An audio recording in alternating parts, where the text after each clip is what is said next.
La dictadura en Cuba es probablemente el ejemplo más perfecto de la mitología de la miseria y de las violaciones de derechos humanos.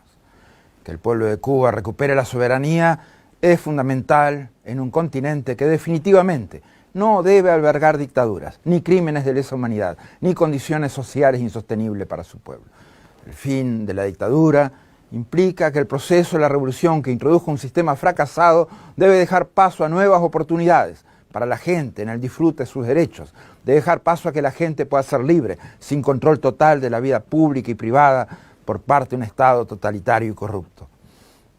La dictadura cubana ha fracasado en lo que significa acceso a derechos y equidad, ha fracasado su sistema productivo, ha fracasado su manejo financiero, ha fracasado su manejo de la economía. La única forma de licuar sus deficiencias sociales es empujando a su gente al exilio. Se trata de un sistema que es incapaz de dar trabajo digno y honesto a su gente, que es incapaz de abrir su juventud a iniciativas, incapaz de generar un sistema productivo competitivo e incapaz de lograr soluciones para las más simples cuestiones financieras como el funcionamiento de una tasa de cambio real.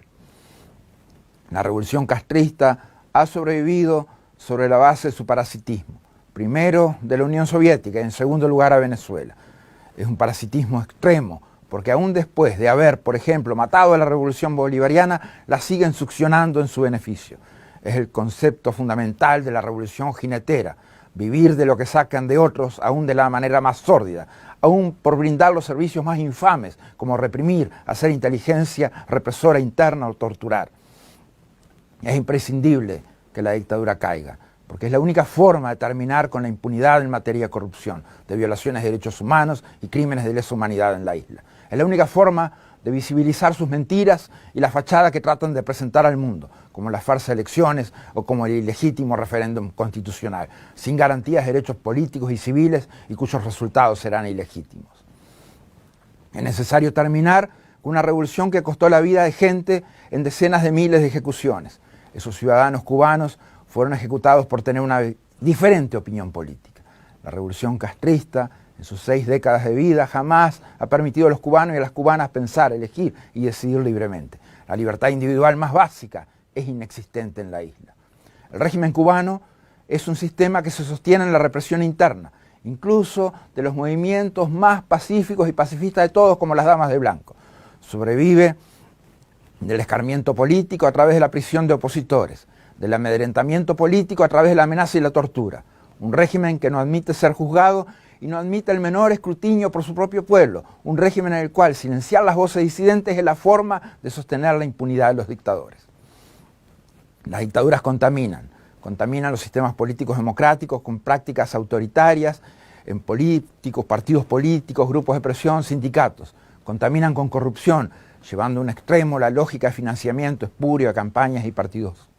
La cubana fue la primera dictadura en el continente que se introdujo en el narcotráfico y en el crimen organizado, como demostró el fusilamiento del general Ochoa, mártir de la revolución o paladín del narcotráfico castrista. El legado de esta dictadura es nefasto. Nos deja miles de ahogados y desaparecidos en el mar, millones de exiliados migrantes, nos deja los Marielitos y también nos deja varios intentos revolucionarios fracasados en toda América Latina con un altísimo costo de muerte, violaciones de derechos humanos y sufrimiento de la gente. Su gran legado es la gente muriéndose en el mar. Su legado son los fusilamientos, la víctima de la tortura, los asesinatos extrajudiciales y las detenciones arbitrarias, la distribución de la miseria, la falta absoluta de libertades y de garantías fundamentales. No hay nada de eso que querramos. Nada de eso le deseamos al pueblo cubano.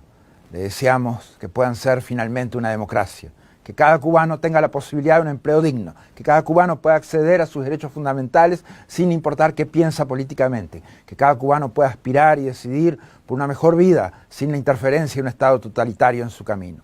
El pueblo cubano vivió la esperanza de cambio.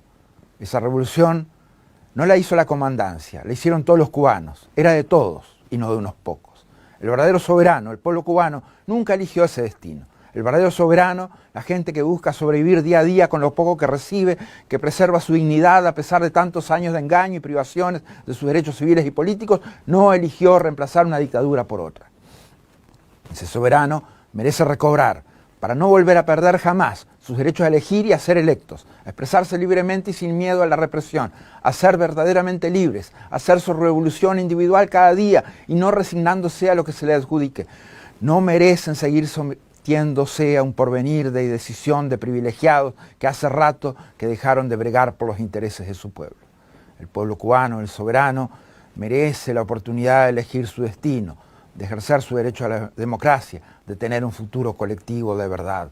Es demasiado grande para seguir siendo sometido a la opresión.